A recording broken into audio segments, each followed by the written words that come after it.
Episode 41 बेचैनी। देवांश का कमरा। कमरे का डोर बंद करके जब विनय कमरे से बाहर चला गया तो निया फिर से देवांश को घूरने लगी। जिसे ऐसे घूरते देख देवांश के चेहरे पर एक मुस्कान आ गई, जिसे देख गुस्से से भरी निया और गुस्सा होते हुए बोली, अब आप हंस क्यों रहे हैं? क्या हम कोई जोक सुना रहे थे? ये सुन देवांश ने और भी बड़ी मुस्कान के साथ कहा, जोक नहीं, लेकिन जोकर जरूर दिख रहा है मुझे। आपने मुझे जोकर कहा। निया ने गुस्से में लाल पीली होते हुए कहा, हद है, एक तो इनके बारे में सोचो और उल्टा ये हम पर ही हंस रहे हैं। खुद को समझते क्या है? ये सोचती हुई वो आगे बढ़कर देवांश से कुछ कहती उससे पहले देवांश ने उसका हाथ पकड़ उसे अपनी तरह खींच लिया, जिसकी वजह से निया सीधे जाकर देवांश के सीने पर गिरी और ऐसा होते ही निया जैसे होश खो बैठी। वो उसी पोजीशन में लेटी रही और देवांश की तरफ देखने लगी। उसे सच में समझ नहीं आ रहा था कि अभी अभी ये क्या हुआ था। और उधर देवांश निया के चेहरे को एकटक देखने लगा। उसने निया के चेहरे पर आए बालों को उसके कान के पीछे किया और फिर निया की हैरानी से भरी बड़ी बड़ी आंखों में देखते हुए धीरे से एक एहसास के साथ कहा, आपको नहीं लगता आप हमारी पत्नी होने का कुछ ज्यादा ही फायदा उठा रही हैं मिसेस राजवंश को? देवांश की बात सुन निया को होश आ गया और उसने देवांश की तरफ देखा। उसे अपने इतने करीब देख निया के गाल लाल हो रहे थे और धकने तेजा, लेकिन जैसे तैसे खुद पर काबू पाकर उसने कहना चाहा, वो तो बस मैं। निया कुछ बोलना चाहती थी लेकिन देवांश उसे लगातार देखे जा रहा था, इसलिए उससे कुछ भी बोलते नहीं बन रहा था। और निया को ऐसे हकलाते देख देवांश की आंखों में एक शैतानी चमक आ गई। उसने निया के होठों पर उंगली रख बड़े एहसास के साथ कहा, को कुछ मत कहो, बस अब चुप ही रहो। और ये कह देवांश ने निया के सिर को अपने सीने पर रख लिया और उसके बालों को सहलाते हुए आंखें बंद कर ली। और ये देख निया भी कुछ कह नहीं पाई। उसकी तो धड़कन पहले से ही बढ़ी हुई थी और जब उसे ध्यान आया कि देवांश अब भी घायल था, उसने धीरे से बिना किसी हलचल के कहा, आपको चोट लगी है, हमें छोड़ दीजिए। ये सुन एक हंसी के साथ देवांश ने कहा, तो ये बात आपको अब याद आई? तब याद नहीं आई जब आप हमें डांटने में लगी हुई थी, लेकिन वैसे भी हम इतने भी बीमार नहीं हैं कि आपको संभाल ना पाए, इसलिए थोड़ी देर हमें ऐसे रहने दीजिए। देवांश की बात सुन निया कुछ कहना चाहती थी, लेकिन फिर उसे ये ठीक नहीं लगा। कुछ पल की शांति के बाद देवांश ने कहा, वैसे हमें नहीं पता था कि आप हमारी इतनी परवाह करती हैं। हमें विनय ने कल की बात बताई और आज तो हमने अपनी आंखों से देख लिया कि आप अपने पति की कितनी परवाह करती हैं। निया को देवांश की हल्की आवाज उसके ऊपर से सुनाई दे रही थी और उसमें थोड़ी शरारत भी झलक रही थी, जिसे सुन वो और भी ज्यादा सिहर रही थी। निया को जब अपनी कही बातें याद आई जिसमें उसने देवांश को अपना पति कहकर पुकारा था, निया को और भी ज्यादा शर्म आ रही थी। उसकी हिम्मत ही नहीं हो रही थी कि वो आंखें उठाकर देवांश की तरफ देखे भी। आज से पहले उसे किसी के लिए ऐसा महसूस नहीं हुआ था। ये खुशी, ये घबराहट निया के लिए नई थी और देवांश के लिए भी। उसे भी निया को बाहों में लेकर एक अजीब सा सुकून, एक अजीब सी खुशी महसूस हो रही थी, जिसे आज से पहले उसने कभी महसूस नहीं किया था। आज पहली बार दोनों के बीच इतनी खामोशी और इतना सुकून था, लेकिन दोनों के सुकून को तूफान का रूप देने के लिए कोई आने वाला था। इस बात से अनजान निया और देवांश एक दूसरे की बाहों में खोए हुए थे। तभी एक विला के सामने 7-8 काली गाड़ियां आकर रुकी और उसमें से एक गाड़ी में से एक स्टाइलिश जूता पहने किसी का लंबा पैर बाहर पड़ा और एक बेहद हैंडसम और रौबीला इंसान कार से बाहर आया। उसकी हाइट लगभग देवांश जितनी ही थी और लुक्स वो भी देवांश को टक्कर दे सकते थे। आंखों में वही ताप था जो एक पावरफुल इंसान की आंखों में होता था।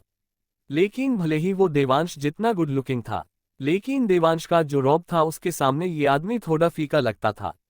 खैर, उसके स्टाइलिश कपड़े उसे और भी ज्यादा रिच और हैंडसम दिखा रहे थे। उस आदमी ने अपनी वॉच में एक बार समय देखा और फिर दूसरी तरफ से उतरी एक स्टाइलिश औरत को घूरा। उसकी नजरें देख वो औरत संभल कर लेकिन हड़बड़ी में उसके पास आकर खड़ी हो गई और वो दोनों विला की ओर बढ़ गए।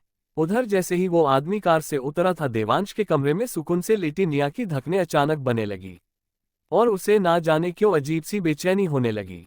उसने अपनी आंखें खोल आसपास नजर फेरते हुए खुद से कहा, हे एकलिंग जी, ये अचानक इतनी बेचैनी क्यों हो रही है हमें? क्या कुछ होने वाला है?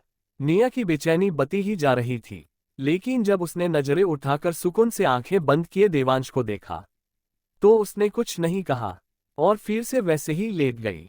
कुछ देर बाद जब देवांश दवाइयों के असर से सो गया, निया ने खुद को उसकी पकड़ से छुड़वाया और एक बार देवांश को देख वो नीचे आ गई। नीचे उसने सहाना को लिविंग रूम में बैठा पाया तो उससे पूछा, तुम गई नहीं अब तक? ये सुन सहाना ने निया की तरफ देखा, लेकिन कुछ जवाब देती इससे पहले निया के पीछे से किसी ने कहा, इसे मैंने ही रुकने को कहा है।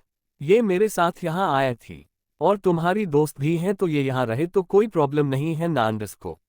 ये सुन निया ने पीछे मुड़कर देखा तो वहां अद्वैत खड़ा था, जिसे देख निया ने फिर सहाना की तरफ देख कहा, ठीक है, और देवांश अभी सो रहे हैं तो मैंने सोचा कि मैं अपने दोस्त से मिलाऊं।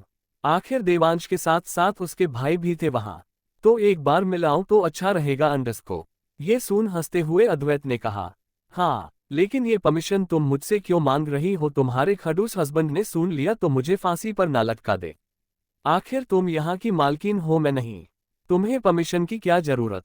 अद्वैत की ये बात सुन मुंह बनाते हुए निया ने कहा, मुझे पता है और मैं तुमसे परमिशन नहीं मांग रही, मैं बस बता रही थी। एनीवेज देवांश उठ जाए तो उन्हें काम से 100 कदम दूर रखना। अभी बहुत मुश्किल से रोका है मैंने उन्हें। जो हुक्मरानी सा को। अद्वैत ने हंसते हुए कहा, लेकिन इसे सुन निया के चेहरे के एक्सप्रेशन बदल गए। अजीब एक्सप्रेशन के साथ निया अद्वैत को घूरने लगी। ये देख सहाना ने बात संभालते हुए कहा, निया मैं भी तुम्हारे साथ चल रही हूँ, चलो यहाँ से को। और कहती हुई सहाना निया को लगभग खींचती हुई बाहर लेकर आए और बाहर आकर उसने अंदर झांकते हुए कहा, संभालिए अपने आप को क्वीन को, अगर यहाँ किसी ने आपको पकड़ लिया तो हमारी इतने सालों की मेहनत मिट्टी में मिल जाएगी। आपको याद होना चाहिए कि वो अब भी खुलेआम आजाद घूम रहा है। उसे सजा दिए बिना हमारा सच कभी किसी के सामने नहीं आना चाहिए।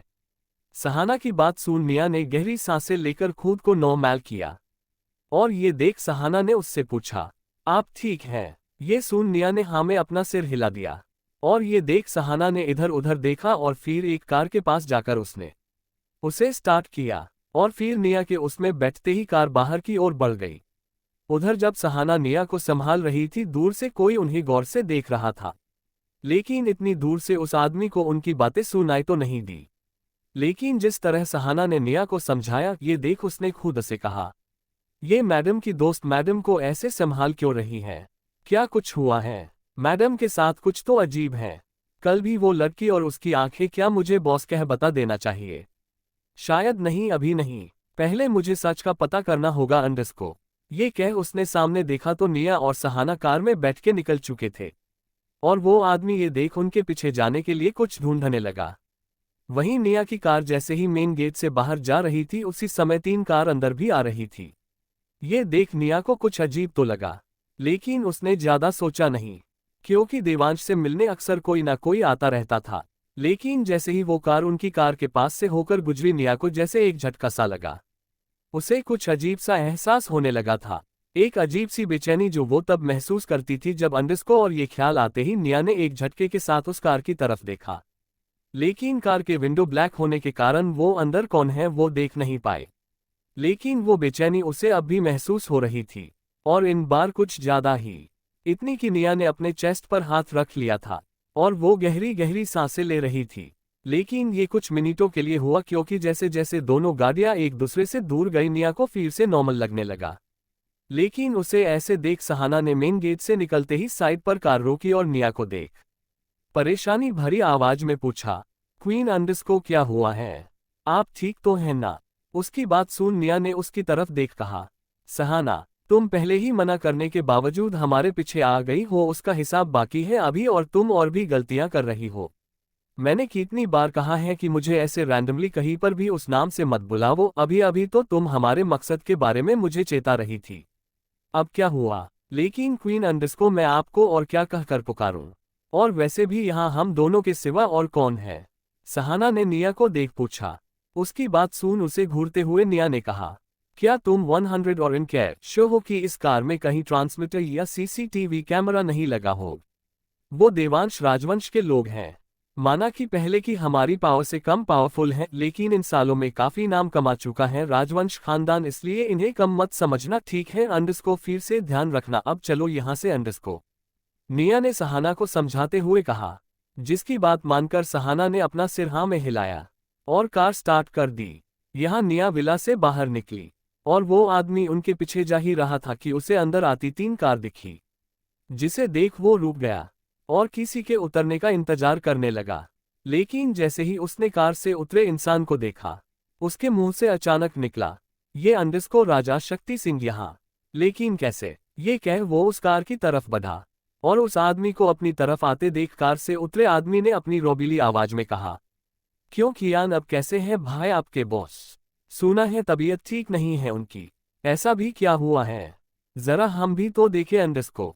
उसकी आवाज में जो ताप था उसे सुन शायद कोई साधारण नौकर होता तो डर से कांप जाता, लेकिन क्योंकि कियान को देवांश की आदत थी और सामने खड़ा आदमी देवांश के लिए कोई मैच नहीं था, इसलिए उसने भी एक झूठी मुस्कान चेहरे पर लाते हुए कहा, हाँ, वो बॉस अपनी वाइफ से बहुत ज्यादा प्यार करते हैं और इसलिए कल की मीटिंग अधूरी छोड़ वो अपनी वाइफ को ढूंढने निकल पड़े, लेकिन बीच रास्ते में ही उनका छोटा सा एक्सीडेंट हो गया, बस इसलिए अंडरस्को। ये सुन शक्ति सिंह ने हंसते हुए कहा, अच्छी बात है, आई मीन वाइफ के लिए प्यार होना अच्छी बात है। प्यार में अगर छोटे एक्सीडेंट के साथ थोड़े बड़े एक्सीडेंट भी हो जाए तो किसको फर्क पड़ता है अंडरस्को। और ये कह वो हंसने लगा। एपिसोड 42 शक्ति सिंह और जय सिंह शेखावत होश में आ। देवांश अंडरस्को वो राजा शक्ति सिंह आए हैं तुमसे मिलने, अद्वैत ने देवांश के कमरे में आकर उसे बताया, जिसे खून देवांश ने सवाल भरी आंखों से अद्वैत की तरफ देखा। देवांश को ऐसे देखते देख वो समझ गया और उसने फिर कहा, वो किसी काम से आए थे यहाँ और तुम्हारे बारे में जानकर वो यहाँ तुमसे मिलने आ गए, तो क्या तुम मिलना चाहते हो उनसे या फिर मैं? अंडरस्को। अद्वैत की बात खत्म होने से पहले ही देवांश ने उसे रोकते हुए कहा, नहीं अंडरस्को, कोई बात नहीं, बुला लो उन्हें यहाँ। और ये कह वो अपनी जगह अच्छे से बैठ गया। उधर 5 मिनट बाद उसके कमरे के डोर पर नॉक हुआ और फिर पहले अद्वैत और फिर वही लंबा चौड़ा आदमी अंदर आया। उसे देखते ही देवांश के एक्सप्रेशन कोल्ड हो गए, लेकिन उस आदमी के चेहरे पर एक बड़ी सी मुस्कान छाई हुई थी। उसने अंदर आकर देवांश को देखते हुए पूछा, कैसे हैं हमारे छोटे भाई अंडरस्को? हमने सुना आपका एक्सीडेंट हो गया है, तो कैसे हैं आप? उद्धरण चिन्ह। उसकी बात सुन देवांश के चेहरे के भाव और भी ठंडे हो गए और उसने हाथों की मुट्ठियां भींचते हुए कहा, हम किसी के भाई नहीं हैं, आपका ये रिश्ते बनाने का शौक आप अपने पास ही रखें तो बेहतर होगा और आपको हमारी चिंता करने की जरूरत बिल्कुल भी नहीं है, हम जैसे भी हैं ठीक हैं। लेकिन देवांश की ऐसी बातें सुनकर भी उस आदमी के चेहरे की मुस्कुराहट कम नहीं हुई, लेकिन माहौल में गर्मी जरूर बढ़ गई और दोनों के बीच ये कोल्ड वॉर देख अद्वैत ने उस आदमी से कहा, शक्ति सिंह जी आप यहाँ तक देवांश से मिलने आए, आपका बहुत बहुत शुक्रिया, आइए बैठिए अंडरस्को। ये कह उसने हाथों से शक्ति सिंह को बैठने का इशारा किया। ये देख एक बड़ी सी मुस्कुराहट के साथ देवांश के बेड के पास रखे चेयर पे बैठते हुए उसने कहा, आप तो खामखा नाराज हो रहे हैं छोटे भाई देवांश। अंडरस्को हम तो अच्छी भावना से बस आपका हालचाल पूछने आए थे अंडरस्को, हम बस आपका दर्द बांटना चाहते थे। ये सुन देवांश ने भी एक स्मर्क के साथ कहा, कमाल है ना, जो इंसान अपनी माँ का दर्द कभी समझ नहीं पाया वो आज हमसे हमारा दर्द बांटने आया है। अगर ये हमदर्दी उस वक्त अपनी माँ के लिए दिखाते तो शायद आज वो तुम्हारे साथ होती और तुम्हें ऐसे यहाँ वहाँ घूमना ना पड़ता। खैर देवांश तो ये बात बड़े आराम से कर रहा था, लेकिन उसकी बात सुन शक्ति सिंह के चेहरे का रंग उठ रहा था, क्योंकि देवांश ने जो बात छेड़ी थी उस पर वो कभी बात नहीं करना चाहता था और शायद यही सोचकर देवांश ने ऐसा कहा था और हुआ भी वही जो वो चाहता था। उसकी बात पूरी होते होते शक्ति सिंह गुस्से से लाल पीला हो रहा था और जैसे ही देवांश की बात खत्म हुई उसने लगभग चीखते हुए देवांश से कहा, देवांश आप अपनी हद भूल रहे हैं, आप चाहे जिस बारे में कह लीजिए, आप हमारी मासा को इन सब में नहीं ला सकते अंडरस्को। ये सुन गुस्सा तो देवांश को भी बहुत आ रहा था, उसने भी लगभग गुस्से में ही जवाब दिया, हमें भी कोई शौक नहीं है बड़ी मासा को इन सब में लाने का, लेकिन हर बार आप ही हमें ऐसा करने पर मजबूर कर देते हैं। आपका चेहरा देखते हैं तो हमें उनकी वो बेजान और उदास आंखें नजर आती हैं, जो मरते वक्त भी हमने उनकी आंखों में आपके लिए तड़प थी, वो हमें याद आती है जब हम आपका ये चेहरा देखते हैं। उद्धरण चिन्ह। उसकी बात सुन अब शक्ति सिंह गुस्से में खड़ा होकर गरजती आवाज में बोला, तुम्हें बहुत घमंड हो गया है ना अपनी इस कामयाबी पर। हम भी देखते हैं कि कितनी देर तक टिका रहेगा तुम्हारा ये घमंड। हमने तुम्हारे इस घमंड को चूर चूर ना कर दिया ना तो हमारा नाम भी राजा शक्ति सिंह नहीं। और ये कह वो गुस्से में वहां से बाहर चला गया। उसके जाते ही देवांश ने एक मुक्का अपने बेड पर दे मारा, जिसे देख अद्वैत ने परेशानी भरी आवाज में कहा, मैंने तुम्हें कितनी बार समझाया है देवांश, उससे मत उलझा करो। वैसे भी जो हो चुका वो हो चुका। अब पिछली बातें याद करके या किसी को याद करवा के हमें क्या ही मिलेगा। उसकी बात सुन देवांश ने गहरी सांस लेकर खुद को शांत करने की कोशिश करते हुए कहा, हम क्या करें, हम चाहे जितनी कोशिश कर ले, हम जब भी उन्हें देखते हैं हमें गुस्सा अपने आप आ जाता है। आप भी तो थे ना हमारे साथ जब बड़ी मासा ने दम तोड़ा था हमारी गोद में। आपको भी याद है ना कितनी दुखी और परेशान थी वो उस वक्त, और उसी परेशानी की जड़ को देख हम कैसे खुद को संभाल सकते हैं। खैर हमें थोड़ी देर अकेला छोड़ दीजिए। ये सुन अद्वैत कुछ बोलना तो चाहता था लेकिन फिर कुछ सोच उसने बस इतना कहा, ठीक है, और फिर उस कमरे से बाहर चला गया।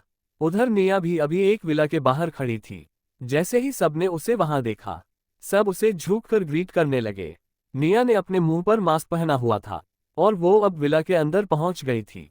उसे आते देख निशांत निया के पास आया और उसने उसे ग्रीट किया, क्वीन अंडरस्को। उसे एक बार देख निया आगे बढ़ते हुए बोली, just take her to her room underscore, I am going to meet him underscore. Nia की बात सुन निशांत ने पीछे खड़ी सहाना को देखा और झुककर कहा, ओके अंडरस्को क्वीन अंडरस्को, और फिर उसने सहाना को आने का इशारा किया। सहाना ने एक बार दूसरी तरफ जाती निया को देखा और फिर एक गहरी सांस लेकर निशांत के पीछे जाने लगी। उधर निया भी चलते हुए बेसमेंट की तरफ बढ़ रही थी, क्योंकि वो इंसान उसके लिए काफी ज्यादा मायने रखता था, इसलिए वो उसकी सेफ्टी के साथ खिलवाड़ नहीं करना चाहती थी। बेसमेंट में चलते हुए वो एक कमरे के बाहर आकर रुकी। कमरे के ग्लास दूर से उसे अंदर का सारा नजारा दिख रहा था। अंदर एक आदमी मशीन से घिरे बेड पर लेटा हुआ था और एक कायरा वहीं एक कुर्सी पर बैठी हुई थी। पास ही 2 डॉक्टर्स और 3 नर्स हाथ बांधे खड़े थे। उन्हें देख ऐसा लग रहा था कि कायरा उन सबको कुछ समझाने की कोशिश कर रही थी। निया ने एक बार डोर पर नॉक किया और फिर डोर खोल अंदर चली गई। उसे देख डॉक्टर्स और नर्स ने उसे ग्रीट किया और सहाना भी अपनी जगह से खड़ी हो गई। उसने निया को एक बार देखा और फिर डॉक्टर्स को देख कहा, आप सब अभी जा सकते हैं अंडरस्को। उसकी बात सुन वो सब वहां से चले गए। उनके जाने के बाद कायरा ने निया के कंधों को पकड़ पूछा, तू अंडरस्को ठीक तो है ना, कहीं लगा तो नहीं तुझे? कायरा की बात सुन निया ने उसे शांत करते हुए कहा, नहीं मुझे कुछ नहीं हुआ है, मैं एकदम ठीक हूँ। कायरा दी अंडरस्को, क्या अंडरस्को भाई सा अंडरस्को वो ठीक है। निया के मुंह से ये सुन कायरा ने उंगली से बेड की तरफ इशारा करते हुए कहा, हाँ पहले तो होश नहीं आ रहा था इन्हें लेकिन फिर अभी अभी होश आया था। डॉक्टर्स ने चेक कर उन्हें खतरे से बाहर बताया और अभी नींद का इंजेक्शन दिया है, कुछ देर बाद होश आएगा अब अंडरस्को। कायरा की बात सुन निया ने अपना मास्क हटा दिया और एक मुस्कान के साथ कायरा के हाथ को पकड़ते हुए कहा, thank you so much Kaira di underscore, आप सच में बहुत अच्छी हैं। आपने हमारा साथ तब दिया जब हमारा अपना कोई नहीं था। आपने हम पर विश्वास किया, जहां अपने होकर भी उन्होंने हमारा विश्वासघात किया। पराये होकर भी आपने हमारा साथ दिया। अगर आज आप नहीं होती ना तो हम कभी सोच भी नहीं सकते थे कि हम खुद को और अपने भाईसा को कैसे संभालते। आज आपकी वजह से ही हम इतने काबिल बन पाए हैं कि अब अगर हमारा दुश्मन हमारे सामने आएगा तो हम उसे कुचल कर रख सकते हैं। और कसम है हमें अपने अपनों के दर्द और तकलीफ की, जितने दर्द उसने हमारे अपनों को दिए हैं हम उसे उससे कई गुना ज्यादा दर्द देंगे अंडरस्को। निया की बात सुन कायरा ने उसके हाथ पर अपना हाथ रखते हुए कहा, हमें यकीन है आप जरूर कर लेंगी, और आप हमें ऐसे पराई कहकर क्या साबित करना चाहती हैं कि हम कितने महान हैं। आप सोचिए अगर उस दिन आपने हमें दूसरा जीवन ना दिया होता तो हम भी आपकी कभी मदद नहीं कर पाते। बड़ी बहन कहती है ना आप हमें, तो फिर ये एहसान वाली बात हमारे बीच कैसे आई? वैसे भी आप अपने भाई से मिलने आए हैं, उनसे अच्छे से मिल लीजिए, वो अभी पहले से ठीक है। क्या पता फिर कभी आपकी ऐसी मुलाकात हो ना हो। उसकी बात सुन निया ने भी हाँ में अपना सिर हिला दिया और कायरा उसे वहीं छोड़ कमरे के बाहर चली आई। वो जैसे ही विला के मेन लिविंग रूम में पहुंची, निशांत घबराते हुए उसके पास आकर बोला, कायरा मैडम अंडरस्को वो यहाँ पर है। उसकी बात सुन कंफ्यूज्ड एक्सप्रेशन के साथ कायरा ने पूछा, कौन है यहाँ? ठीक से बताओ अंडरस्को। कायरा का सवाल सुन निशांत ने घबराते हुए कहा। वो शक्ति सिंह जिस पर आपने स्ट्रिक्ट नजर रखने को कहा था। अभी अभी पता चला है कि वो किसी बूसी नेस के चलते इसी शहर में आया है अंडरस्को। क्या वो यहाँ पर है कहीं? अगर निया ने उसे देख लिया तो गजब हो जाएगा अंडरस्को। अब हम क्या करें? क्या बता दे उसे या नहीं? नहीं, लेकिन बताना तो पड़ेगा अंडरस्को। ये सोचती हुई कायरा परेशान होने लगी। और उधर निया अब बेड के पास वाले चेयर पर जाकर बैठ चुकी थी। उसने एक बार बेड पर सोए इंसान को देखा और फिर उसके हाथ पर अपना हाथ रख कहा, हमें माफ कर दीजिए भाई साहब, हमने आपकी बात नहीं मानी। हम बस अपनी मनमानी करते रहे और इसमें एक ऐसे इंसान की बातों में आ गए जिसने हमारे परिवार को तहस नहस कर दिया। उसने हमारे पूरे परिवार को बर्बाद करके रख दिया अंडरस्को। उसने हमारी आंखों के सामने सबको मार डाला अंडरस्को, और हम कुछ नहीं कर पाए अंडरस्को। इतना कह वो रोने लगी। कुछ देर रोते रहने के बाद उसने फिर से कहा, लेकिन अंडरस्को अब हम नहीं रोएंगे अंडरस्को, हम उस इंसान को चैन से नहीं रहने देंगे भाई साहब अंडरस्को। हमने जितना सहा है हम उससे 10 गुना दर्द उसे महसूस करवाएंगे। बस एक बार आप ठीक हो जाए, फिर हम दोनों मिलकर उससे अपना बदला लेंगे। बस आप एक बार ठीक हो जाए। आपके सिवा अब और कोई नहीं है भाई साहब यहाँ जिसे हम अपना कह सकते हैं। बस आप हमारी भूल के लिए हमें माफ कीजिएगा अंडरस्को। ये कह निया फिर से रोने लगी और रोते हुए उसे ये भी एहसास नहीं हुआ कि बेड पे सोए इंसान के हाथ की पकड़ उस पर कस रही थी। वह बस रोए जा रही थी। तभी एक आवाज ने उसे रोते हुए रोक लिया। अच्छा, तो अब इतनी बड़ी हो गई है हमारी छोटी राजकुमारी कि जिनकी बचपन से हम रक्षा करते आए हैं वो अब हमारी रक्षा करने के काबिल बन चुकी है। ये आवाज सुन निया जैसे अपनी जगह जम सी गई। वो आंखें फांदे बस बेड पे सोए उस इंसान को देख रही थी जो मुस्कुराते हुए उसी की तरफ देख रहा था। निया की समझ नहीं आ रहा था कि ये सच था या कोई सपना। निया को ऐसे देख बेड पे सोए इंसान ने उठकर बैठने की कोशिश करते हुए कहा, क्या हुआ? आप हमें ऐसे क्यों देख रही हैं? हमें तो लगा कि आप हमें पहचान लेंगी क्योंकि हम तो पहले जैसे थे वैसे ही दिखते हैं शायद। बदली तो आप हैं, लेकिन सच में आप उस रूप में भी बहुत प्यारी दिखती थी, हर इस रूप में भी। उस आदमी की ये बात सुन निया के आंख से रुके आंसू बह गए और उसने झट से बेड पे सोए आदमी को गले लगाकर रोते हुए कहा, भाई साहब अंडरस्को। उस आदमी ने वापस निया को हक कर लिया और उसके बालों को सहलाने लगा। कुछ देर तक निया रोती रही, लेकिन फिर उस आदमी ने उसे खुद से अलग करते हुए कहा, वैसे अच्छी बात है कि आप हमारे लिए दुखी हैं, लेकिन हमारा भी तो सोचे, हम भी पेशेंट हैं। अगर आपके ऐसे गले लगाने से हमारी सांसें रुक गई तो। ये बात सुन निया ने अपना रोना रोका और फिर से अपनी जगह बैठते हुए वो उस आदमी को देखने लगी। उस आदमी ने हाथ बांधकर निया के आंसू पोंछे और उससे कहा, क्या बात है, इतने सालों में आप रोना भी सीख गई। पहले हम कहते थे रोना सीख ले, आपके विदाई में काम आएगा। तब तो मुंह फुलाकर बैठ जाती थी आप, और अब इतने मोटे मोटे आंसू। सच कहिए, आप हमारी बहन ही हैं ना, या फिर कोई बहरूपिया? उसकी बात सुन रोते रोते ही निया हंस दी और फिर उस आदमी के हाथ को झटका देते हुए कहा, क्या भाई साहब आप अब तक नहीं बदले? निया ने उससे ये कहा, लेकिन फिर उसे कुछ याद आ गया और उसने हैरानी से आंखें फांदे उस आदमी को देख पूछा, लेकिन अंडरस्को आपको कैसे पता कि हम अंडरस्को कि आप हमारी बहन हैं? यही ना? उस आदमी ने निया की बात पूरी कर पूछा तो निया ने अपना सिर हाँ में हिला दिया। ये देख उस आदमी ने गंभीरता से कहा, 3 साल पहले जब हम कोमा में थे तब हमें हल्का हल्का होश आने लगा था। बस हम कोई हलचल नहीं कर पाते थे, लेकिन हम हमारे पास हो रही सभी बातों को अच्छे से सुन और समझ पाते हैं। उसी हालत में हमने जब आपको पहली बार देखा था हम भी नहीं पहचान पाए थे आपको, लेकिन फिर जब आपने हमसे वो सब बातें कही तो हम सब समझ गए। तब से हम हर रोज उठने की कोशिश किया करते थे, लेकिन कभी सफल नहीं हो पाए। लेकिन कुछ दिन पहले जो यहाँ डॉक्टर था, हमें उसके इरादे ठीक नहीं लगे। उस दिन जब वो हमें एक इंजेक्शन लगाने वाला था, हमने पूरी ताकत से खुद को उठाया और यहाँ से भाग गए, और बाकी सब हमें पता नहीं, फिर कुछ याद नहीं है, और फिर अभी हम होश में आए हैं। पहले हमने कुछ नहीं कहा क्योंकि आप यहाँ नहीं आई थी, इसलिए हम बस लेटे लेटे आपके आने का इंतजार कर रहे थे। उस आदमी की बात सुन निया के आंखों में आंसू आ गए और उसने उस आदमी का हाथ पकड़ कहा, हमें माफ कर दीजिए भाई साहब, हमने हमारी जिद के कारण आप सभी की जिंदगी को एक ऐसे दलदल में धकेल दिया जिससे हम कभी बाहर नहीं आ पाए। ये सुन उस आदमी ने फिर से निया के आंसू पर पोंछ कह कहा, जो होना होता है वो होकर ही रहता है, हम उसे चाहकर भी बदल नहीं सकते। खैर, भगवान ने हम दोनों को एक मौका तो दिया है ना बदला लेने का, अब हम दोनों मिलकर उन सबकी मौत का बदला लेंगे, जरूर लेंगे। ठीक है, आप अब रोइए मत। अंडरस्को क्या रोकर, अब आप अपने आप को कमजोर बनाना चाहती हैं।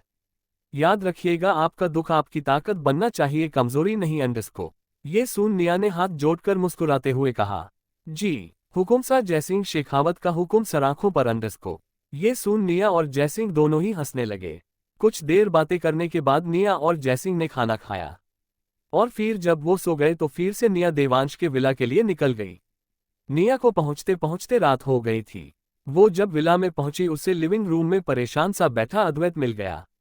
उसे ऐसे परेशान देख निया ने उसके पास जाकर पूछा, क्या हुआ, आप ऐसे क्यों बैठे हैं? अपने सामने निया को खड़े देख अद्वैत एक झटके से खड़ा होकर निया के कंधों को पकड़ते हुए बोला, तुम कहाँ थी इतनी देर? निया उसकी बात सुन निया ने कंफ्यूज्ड एक्सप्रेशन के साथ उसे देखा और अद्वैत के हाथों को अपने कंधों से हटाकर उसने कहा, मैं तो अपने फ्रेंड के यहाँ गई हुई थी अंडरस्को, लेकिन आपको क्या हुआ है? उसकी बात सुन अद्वैत ने उसे ऊपर की ओर धकेलते हुए कहा, वो देवांश वो खाना खाने से मना कर रहा है। उसने तब से ना खाना खाया है और ना दवाई ली है और अब तक 5 प्लेट्स तोड़ चुका है वो गुस्से में। अब मुझे लगता है तुम ही उसे समझाकर खाना खिला सकती हो। उद्धरण चिन्ह। ये सुन निया ने एकदम से रुकते हुए पूछा, कर अंडरस्को क्या? उन्होंने खाना नहीं खाया और प्लेट्स भी तोड़ दिए, तब तो पक्का वो गुस्से में होंगे और आप मुझे उस भूखे शेर के मुंह में भेजना चाहते हैं।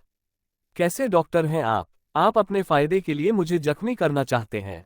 उसकी ऐसी बातें सुन अद्वैत ने अपना सिर पकड़ लिया और कहा, सच में 2 दिनों तक लगा था कि तुम कितनी समझदार हो गई हो। 2 दिनों तक तो बड़ी मेरा पति कहती घूम रही थी। अब जब पति के लिए कुछ करने की बात आ गई तो उसके छोटे से गुस्से से डर गई तुम। अद्वैत का मेलोड्रामा देख निया की बोलती बंद हो गई और ऐसा होते देख अद्वैत ने एक मेड को बुलाकर उससे एक प्लेट तैयार करवा ली और उसे निया के हाथ में पकड़ाकर उससे कहा, ठीक है तो अब जाओ अंडरस्को, ऑल द बेस्ट अंडरस्को। और ये सुन रोनी सूरत बनाती हुई निया देवांश के कमरे की तरफ बढ़ गई। उसने कमरे के पास जाकर एक बार कान लगाकर अंदर की आवाज सुनने की कोशिश की और जब उसे कोई आवाज सुनाई नहीं दी, उसने एक गहरी सांस लेकर डोर पर नॉक किया और धीरे से डोर खोल अंदर चली गई। उसे कमरे में पूरा अंधेरा नजर आया और ये देख वो एक पल के लिए डर गई। वो अंधेरे में चीजों को टटोलती हुई आगे बढ़ी और टेबल पर प्लेट रख जैसे ही मोड़ी, किसी ने उसे अंधेरे में ही खींच लिया, जिससे निया की चीख निकल गई। Don't forget to like, comment, subscribe.